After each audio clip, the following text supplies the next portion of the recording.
श्री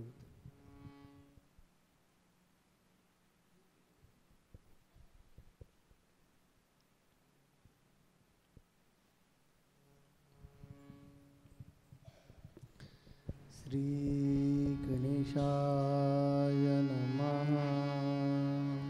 श्री सरस्वते नमः। श्री गुरुभ्यो नमः। जगद्गुरु नरेंद्राचार्य महाराज की जय।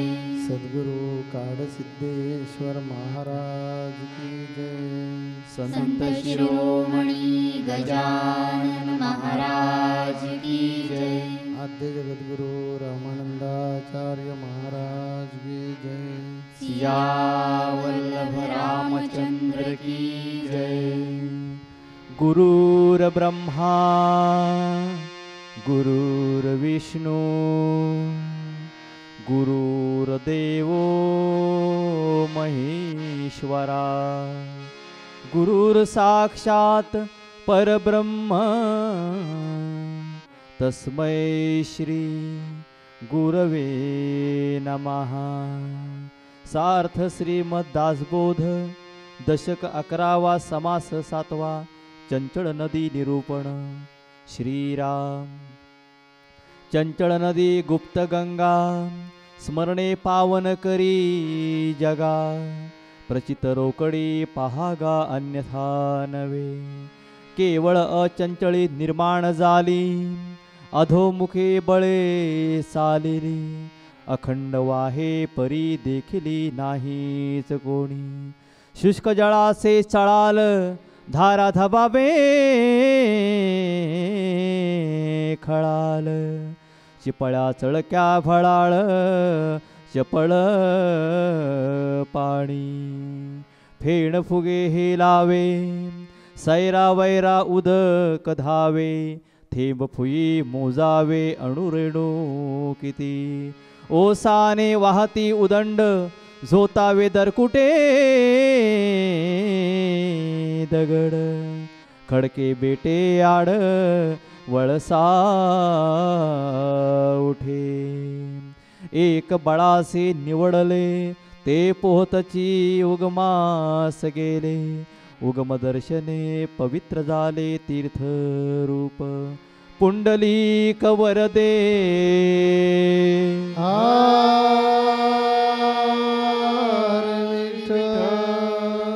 श्री ज्ञानदेव तुकाराम पंढरीनाथ महाराज की जय। जगद्गुरु नरेंद्राचार्य महाराज की जय। परमपूज्य जगद्गुरु श्रीच्या चरणी वंदन करून संत शिरोमणी गजानन महाराजाला वंदन करून विषयाला प्रारंभ करतो। भाविक हो, गेल्या सत्संगात आपण महंत लक्षण याच्यात निरूपण ऐकलेलं आहे। करामन नीतीचे न्यायाचे रक्षण करत करता स्वतः कधी दुसऱ्यावर अन्याय करत नाही आणि इतरांकडनं सुद्धा करून घेत नाही। कठीण प्रसंग आला तरीही त्यांचा धीर कधी सुटत नाही। अशा मनोबलाने तो पुरुष स्वकर्तृत्वावर श्रेष्ठ गुणाने निवृत्तीच्या मार्गाने जीवनाचं सार्थक करून घेतो, हे आज आपण ऐकलं। पण आजचा विषय आहे दशक 11 समास 7 चंचल नदी। आता साहित्यदृष्ट्या समर्थ रामदास स्वामीने ह्या विषयाला उपमा दिले, नदीची उपमा। आपण म्हणतो ना सुंदर कोणी असेल तर चंद्रासारखा सुंदर म्हणतो ना, तरी नदी कुठली? माया नदी। ज्या माया चक्रात आपण वावरतो आणि ही माया चंचल व वासनामय असून ती नदीसारखी सतत प्रवाह तिचा चालू असतो। परब्रह्मातील अनंत शक्तीपैकी एक विलक्षण शक्ती, तिचं मूळ स्वरूप अत्यंत सूक्ष्म निर्मळ सर्वव्यापी ब्रह्मस्वरूप असून सुद्धा त्याचा परिणाम आपल्याला जाणवतो, ती वाहणारी नदी दिसत नाही। म्हणून या समासामध्ये सर्वसामान्य माणूस माया चक्रात गुरफटलेला असतो. एक सर्वसामान्य बद्ध जीव आणि दुसरा बलवान. जो या नदीच्या प्रवाहात गेला, नदी म्हणजे वाकडी तटी वाहणार, कुठे खड्डे, कुठे खोली जास्ती, कुठे पसरट, कधी पाण्याचं खळखळाट, तिथे भोवरे येतात, कधी किनाऱ्यावरची मार्गी वाहून जाते. म्हणून बद्ध माणूस त्या प्रवाहात जातो, कारण नदी ही जी मूळ माया नदी आहे ती सूक्ष्मातून स्थूलाकडे आली. मग परब्रह्मरूपी पर्वतावरून स्थूलाकडे अधोमुखी ती वाहत वाहत आली. आणि माणसाची वृत्ती कशी? स्थूलाकडे वाहण्याची, सूक्ष्मातून स्थूलाकडे वाहण्याची. पण ह्या प्रवाहाचे अटकलेत. काही गटांगळ्या खात गेलेत, काही बुडून मेलेत, काही जण संसार थाटून त्याच्यातच राहिलेत. कारण दिसायला ही नदी की सरोवर कळत नाही. का? नदी स्थिर आहे, पण आम्ही संसार करून तर ते स्थिर आहेत. नदी चंचल आहे. म्हणून एकंदरीत गटांगळे कोण खातो? देहबुद्धीचा प्रवृत्तीने वागणारा माणूस. आणि ही माया आणि वासना याच्यापासून वृत्ती निर्माण होते. आणि सर्व सृष्टीतील प्रत्येक जीवावर याचा परिणाम जरी होत असला तर मानव योनीवर त्याचा अति प्रकर्षाने परिणाम जाणवतो. आपली वृत्ती, ह्या वृत्तीवर ही पोषक असते. म्हणून माया चक्रात जो सापडला तो गटांगळ्या खात गेला. समर्थानं काय म्हणायचंय? हे चक्रातनं बाहेर या, पण बाहेर येणार कोण आणि काढणार कोण?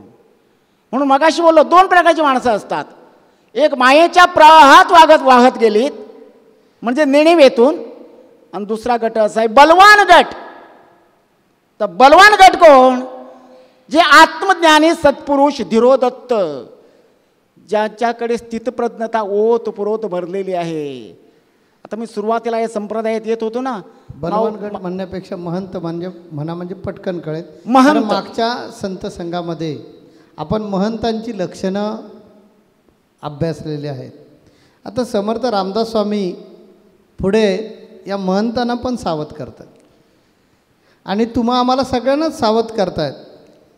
आणि स्थितप्रज्ञ अवस्था आपली असली पाहिजे, कारण ही मायारूपी जी महानदी आहे ती आपल्याला कधी घेऊन जाईल त्या भवसागरामध्ये हे सांगता येणार नाही.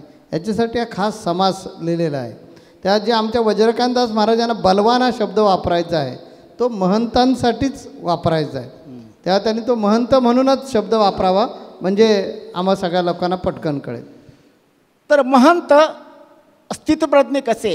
आता सुरुवातीपासून मी या संप्रदायात आलो तेव्हापासून आपल्या गुरुमाऊलीच्या तोंडातून एक शब्द ऐकत होतो, स्थितप्रज्ञ स्थितप्रज्ञ स्थितप्रज्ञ. पण त्याचा अनुभव मला आता यायला लागला. त्यावेळी पण येत होता, कळत होता, पण वळत नव्हतं, नवीन होतो.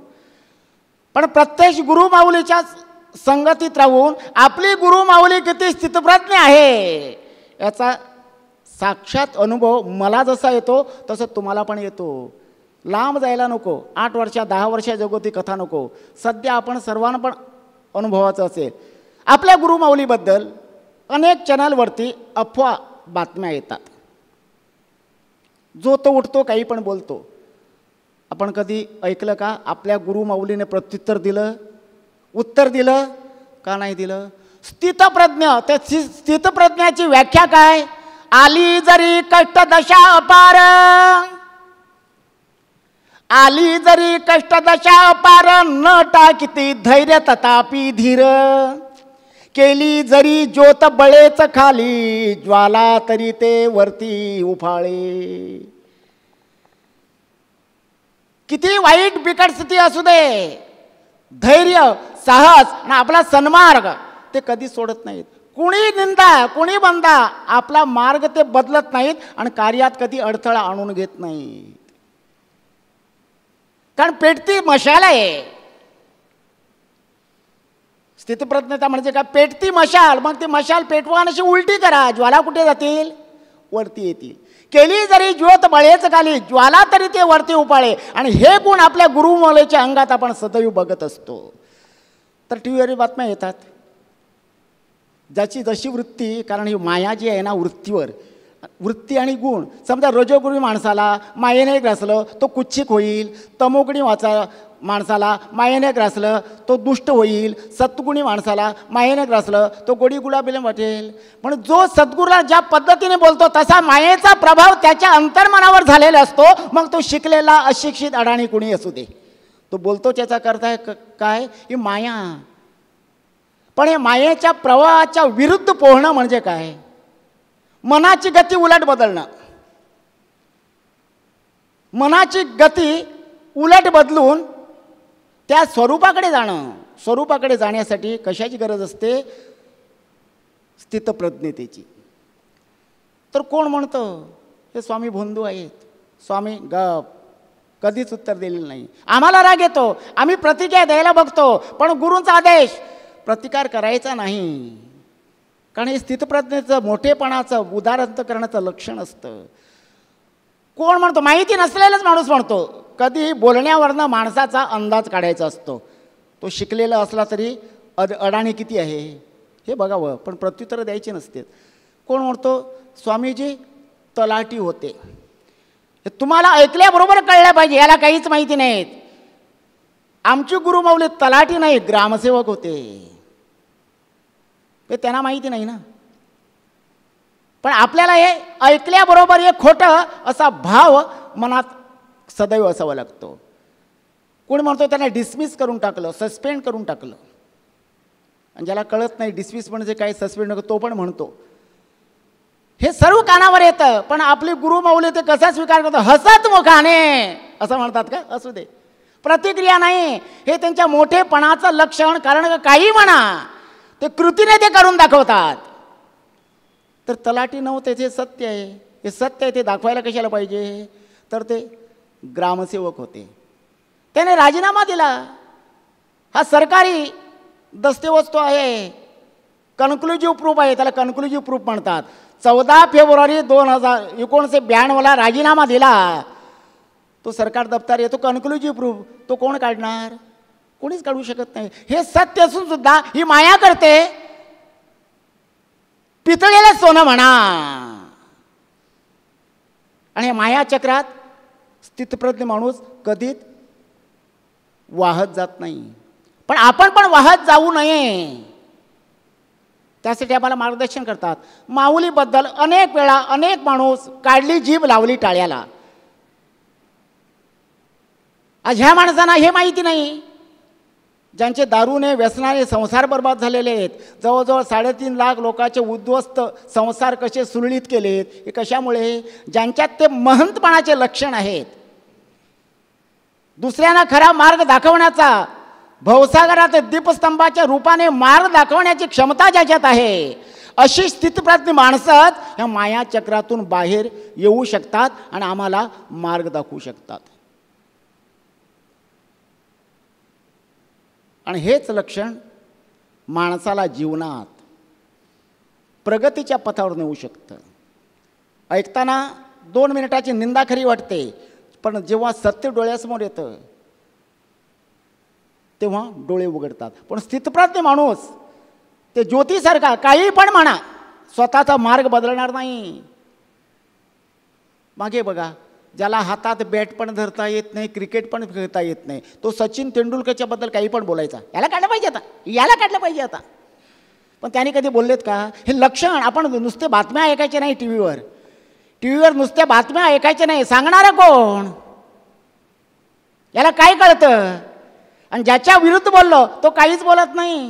म्हणून माणसाला ओळखण्याचं एक लक्षण आहे. नेहमी ह्या व्यक्तीबद्दल मी वाईट बोलतो, ह्या व्यक्तीबरोबर, पण ही माझे अंदाज लावते, ही व्यक्ती कधी माझ्याबद्दल वाईट बोलतच नाही.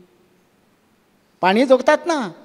म्हणून स्थितप्रज्ञता ज्याच्या जीवनात आहे त्याला माया काही करू शकत नाही. पण मायेने कोणाला सोडलेलं नाही.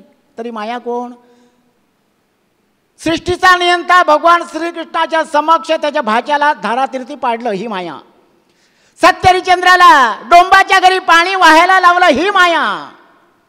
ही त्यावेळी पण होती, आता पण आहेत. आणि सत्पुरुष सद्गुरूंना सुद्धा त्या माया चक्रात फिरावं लागतं. परंतु आत्मज्ञानी असल्या कारणाने माया आणि ब्रह्म याच्यातला फरक कळला असल्या कारणाने ते निवृत्तीच्या मार्गाने संसार आणि परमार्थ करू शकतात.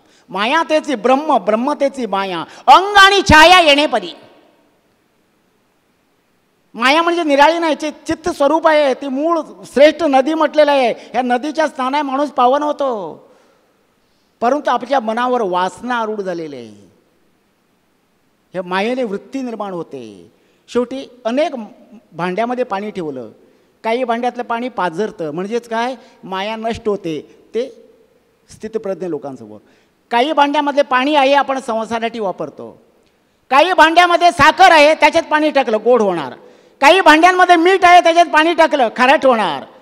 याचा अर्थच काय, जसे माणसाचे गुण तशी माणसाला ती प्रभावित करते आणि जीवनात गती दुर्गती. पण जीवनाला दिशा पाहिजे. आता ही दिशा दाखवणाऱ्या माणसाला दिशा कळावे लागतात. दिशा मिळाल्याशिवाय, मनाची दिशा बदलल्याशिवाय जीवनाची दुर्दशा थांबत नाहीत. म्हणून आपल्या गुरुमाऊलीने आपल्या भक्त शिष्यांना हे स्थितप्रज्ञतेचे लक्षणाबरोबर त्यांच्या गुणाचा विकास झाला पाहिजे. गुणाचा विकास होताना सुद्धा त्याच्यातून सत्कर्म परमार्थ घडला पाहिजे. म्हणून भवसागरातले दीपस्तंभ हे पुस्तक काढलं. हा दीपस्तंभ काय करतो, मार्ग दाखवतो. इथे ये, ह्या बाजूला ये. मार्ग जरी दाखवला, त्या होडीला सुकाणू असावं लागतं. सुकाणू नसलेली होडी कुठे पण जाते, दिशा बदलू शकत नाहीये. आणि हे सुकाणू कुठलं, गुरु विश्वासाचं सुकाणू. गुरु विश्वासाचं सुकाणू या होडीला जर असलं, नावेला असलं, तर ती होडी योग्य गुरु मार्गाने जाऊ शकते. जीवनात दुःख येणारच. जीवन हे सुख दुःखाचे जाळे, त्यात लटकतील मानव कोळी. एकाने दुसऱ्याच गिळावे, हीच जगाची परंपरा. जपून टाक पाऊल जरा. या मायाचक्रातनं बाहेर येताना यायचं असेल तर परमार्थातलं आणि प्रपंचातलं पाऊल जपून टाकलं पाहिजे. कारण जीवन हे सुखदुःखाचं जाळं आहे. आम्हीच विणलेलं ते, आणि त्याच्यात आम्ही लटकलेलं आहेत. तर समाजाची स्थिती काय, हवे तुला ते जवळ ओढतील, गरज संपता दूर लोटतील, ओळखूनही रीत जगाची, राहा जवळ लांबून जरा, तू जपून टाक पाऊल जरा, जीवनातल्या मुसाफिरा.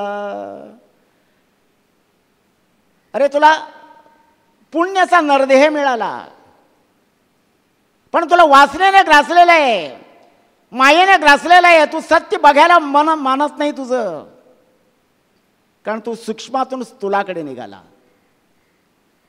तुझ्यातला आणि अज्ञानी पुरुषाचा फरक काय, अज्ञानी पुरुष प्रवाहाच्या विरुद्ध वाहत जात जात जात जात ते परब्रह्म स्वरूपाकडे पोचतात. पण तिथे पण थांबत नाहीत. त्याच्याहून पलीकडे गेल्यानंतर, त्यांना स्वस्वरूपाची जाण झाल्यानंतर, अशा त्याला काय म्हटलेलं आहे, निवृत्ती मनाचे थोर पुरुष समर्थ रामदास स्वामीने म्हटलं आहे. मग निवृत्ती वृत्तीची शक्ती कोण, आपली सद्गुरू माऊली. काही म्हणा, जीवनात दुःख होते. आता आम्ही जेवढी ती दुःख इथे अनुभवलीत पाहिलीत, ते बघून मन असं सिझन झालं ना. गुरु माऊली उत्तर देत नाही, आम्हाला पण माहिती आहे, देतच नाही. आम्ही बाहेर जातो, सतत बाहेर असतो, पण एक ठाम विश्वास असतो. त्या विश्वासाचं शिदोरी घेऊन आम्ही बाहेर जातो. अशी असंख्य लोक आम्हाला भेटतात, शाब्दिक चकामक होते, परंतु गुरु उत्तर देत नाही ना. पण आम्ही देणार कसं, गोडी नाही. आम्ही उत्तर देतो बाहेर कसं, वाटलं पाहिजे ना, याचे गुरु किती स्थितप्रज्ञ. इथे बर्फ, इथे साखर, इथे बर्फ, इथे साखर. कारण काय असतं, गुरुने हे पण सांगितलं ना, जिथे शक्तीचा गरज आहे शक्ती वापरायची, जिथे डोक्याची गरज आहे तिथे डोकं वापरायचं. कारण सद्गुरू जे करत नाहीत त्याचं अनुकरण आपण करायचं नसतं. म्हणून ज्या विश्वासाने आपण जातो, विश्वासाचा सुकाणू. म्हणून बघा, जे जे प्रबोधनकार बाहेर जातात ना, तुम्ही हा विचार करून चला बघू, तिथे जायचं ना, मग किती वाजता गाडी पोचणार, राहणार कुठे, खाणार कुठे, हा विचार करून गेला, तुम्ही उपाशी पडलेच समजायचे. जा म्हटलं की जायचं, बघा तुम्हाला VIP ट्रीटमेंट मिळेल. विचार करून गेलेत ना, काही होत नाही. कारण सुकाणू कुठला, तुझा स्वबुद्धीचा सुकाणू घेतला. गाडी तुझी आहे, हे देहाची गाडी, पण त्याचा इंजिन ऑपरेट करणारे सद्गुरू असतात, त्यांचं सुकाणू असावं लागतो. आता ज्या विश्वासाने आपण जातो तसं आपल्याला फल मिळतं.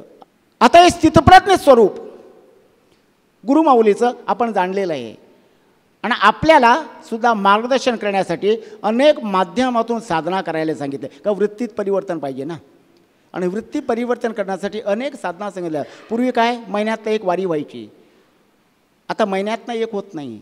पण जेव्हा त्या 5 वाऱ्या होतात त्यात येणं गरजेचं आहे, तेव्हा प्रामुख्याने मार्मिक प्रबोधन केली जातात. षण्मासिक भक्ती करा. समर्थ रामदास स्वामींच्या सार्थ दासबोधामध्ये महामायेचं उदाहरण दिलेलं आहे आणि ही महामाया माणसाला वाहून घेऊन जाते. आपण वाहत जाता कामा नये. आपण जिथे आहोत तिथे स्थिर राहिलो पाहिजे.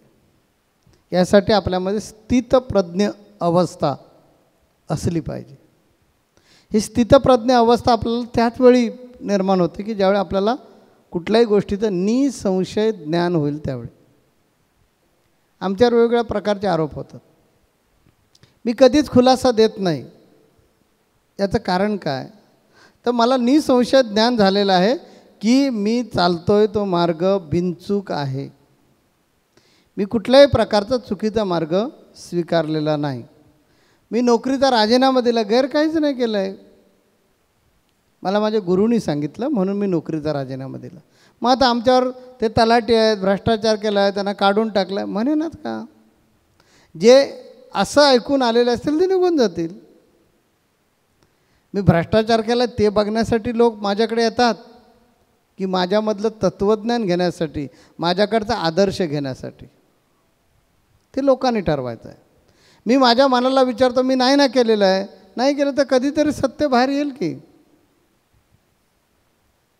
मी नोकरीला कुठे होतो हे ज्याला कळत नाही, ज्याला माहिती नाही, तो वाटेल त्या थापा मारतो. त्याला कशाला खुलासे देत बसायचं.